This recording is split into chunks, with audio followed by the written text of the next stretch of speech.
참 예수님, 오늘은 3월 11일 사순 제3주간 목요일입니다.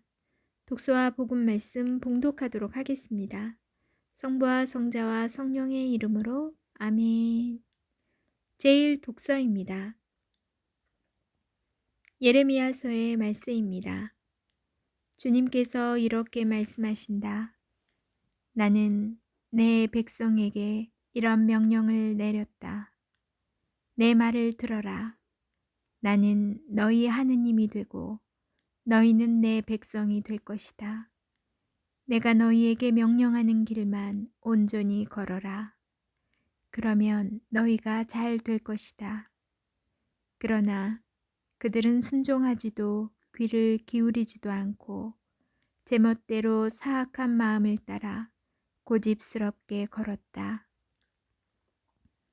그들은 앞이 아니라 뒤를 향하였다. 너희 조상들이 이집트 땅에서 나온 날부터 오늘에 이르기까지 나는 내 모든 종들 곧 예언자들을 날마다 끊임없이 그들에게 보냈다. 그런데도 그들은 나에게 순종하거나 귀를 기울이지 않고 오히려 목을 뻣뻣이 세우고 자기네 조상들보다 더 고약하게 굴었다. 내가 그들에게 이 모든 말씀을 전하더라도 그들은 내 말을 듣지 않을 것이고 그들을 부르더라도 응답하지 않을 것이다. 그러므로 너는 그들에게 이렇게 말하여라. 이 민족은 주 그들의 하느님의 말씀을 듣지 않고 훈계를 받아들이지 않은 민족이다.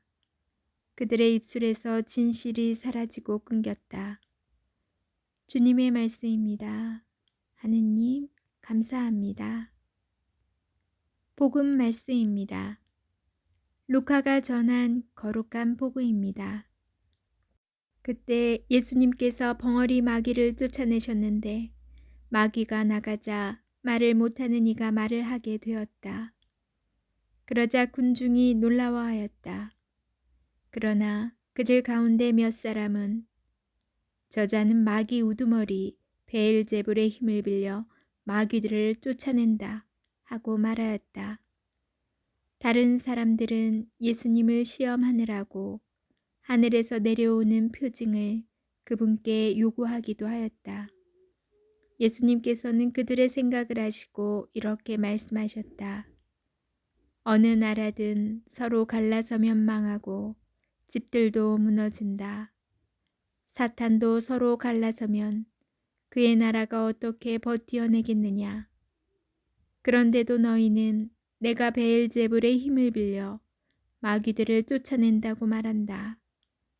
내가 만일 베엘제불의 힘을 빌려 마귀들을 쫓아낸다면 너희의 아들들은 누구의 힘을 빌려 마귀들을 쫓아낸다는 말이냐. 그러니 바로 그들이 너희의 재판관이 될 것이다. 그러나 내가 하느님의 손가락으로 마귀들을 쫓아내는 것이면 하느님의 나라가 이미 너희에게 와 있는 것이다. 힘센 자가 완전히 무장하고 자기 저택을 지키면 그의 재산은 안전하다. 그러나 더 힘센 자가 덤벼들어 그를 이기면 그 자는 그가 의지하던 무장을 빼앗고 저희끼리 전리품을 나눈다. 내 편에 서지 않는 자는 나를 반대하는 자고 나와 함께 모아들이지 않는 자는 흩어버리는 자다. 주님의 말씀입니다. 그리스도님 찬미합니다. 잠시 묵상하겠습니다. 신앙인은 믿는 사람들입니다. 그리스도이신 예수님을 믿고 그분의 삶이 틀리지 않았음을, 그분의 삶의 방향이 우리를 구원과 행복으로 이끌어 주심을 믿는 사람들입니다. 또한 주위의 모든 것, 곧 사람과 사람들이 모여 사는 공동체와 사회, 인간 관계에서 벌어지는 상황들, 환경과 인간의 관계, 환경의 변화 등에서 하느님의 손길과 은총을 발견할 수 있다는 것을 믿는 사람들입니다. 그런데 우리는 믿기보다 의심합니다. 다른 사람의 행동을 바라보며 어떤 악의와 안 좋은 의도가 있는지 의심합니다. 공동체를 위하여 무엇을 한다고 이야기할 때에도 그 선의와 의향을 의심하면서 그 뒤에 도사리는 꼼수를 생각합니다.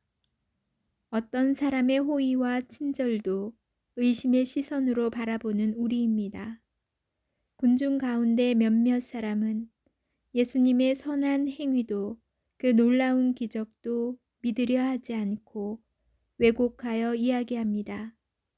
그들은 왜 예수님의 선한 의지를 왜곡할까요?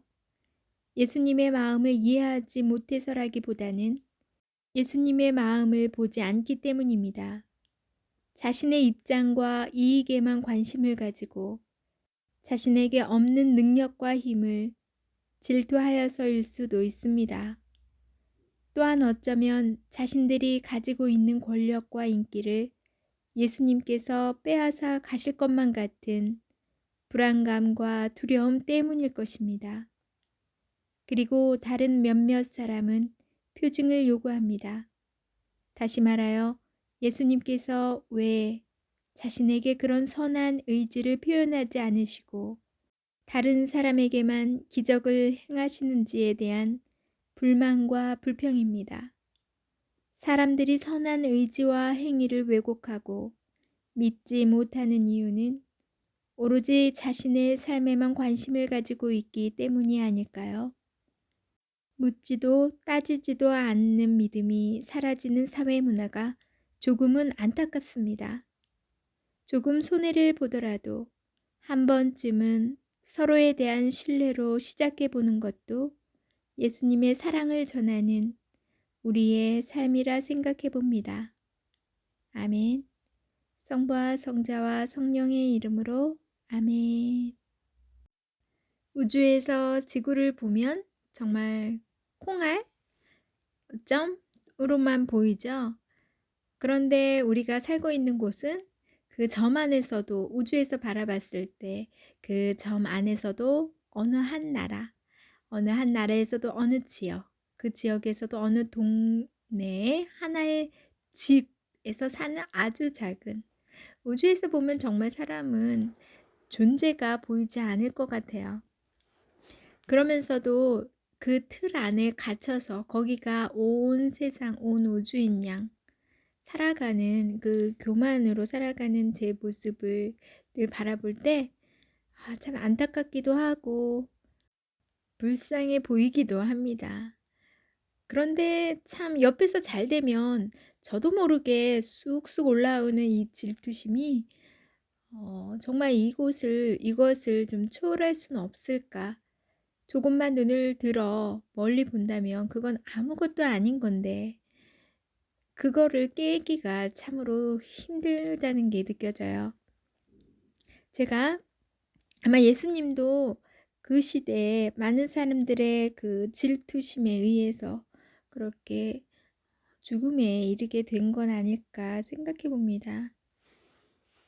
제가 요즘 단식을 하고 있어요. 사실은 좀 건강을 좀 생각해서 제가 너무 막 먹어대 가지고 단 것이 요즘 너무 땡겨서 막 먹어대서 안 되겠다 싶어서 단식을 해서 다시 이렇게 체질 개선 그건 잘 모르겠는데 좀 다시 스포를 재생하고 좀 단식의 효과가 크더라고요.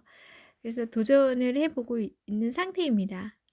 그러다가 이게 단순히 나의 건강 이거를 떠나서 이 사순 기간 동안 단식하는 만큼 매 끼니별로 금액을 책정해서 이것을 좀 형편이 안 좋은 분들에게 도와줄 수 있는 기회가 되었으면 좋겠다라는 생각으로 좀 바뀌었어요. 그래서 그렇게 하고 있습니다. 제가 오늘 4일째예요. 저도 이렇게 오랫동안 단식한 적은 처음인데 7일 단식을 지금 도전하고 있습니다. 아직까지는 할만하고요. 제가 3일부터는 꿀물을 타서 하루에 2번씩 먹고 5일부터는 3번씩 먹으래요. 그런데 그 꿀물의 효과가 이렇게 큰지 몰랐어요. 처음에는 그냥 물만 마시다가 3 일부터 어지러웠거든요. 아침에 일어나기가 힘들더라고요. 그리고 저녁에는 굉장히 일찍 쓰러져요. 힘이 없으니까. 근데 인제 3 일부터 꿀물을 먹었는데 꿀의 효능이 이렇게 큰지 몰랐어요. 각성 효과도 되고 그냥 거기에 그렇게 에너지가 있는지 몰랐어요. 힘이 나더라고요. 그래서 그냥 배도 고프지도 않고 그렇게 음식을 먹고 싶다는 생각도 들지도 않더라고요. 그래서 잘하고 있습니다. 여러분들도 자기 환경에서 조금 더 의미 있는 주님께로 나아가는 사순 시기 보내시기 바랍니다. 전 내일 다시 만날게요.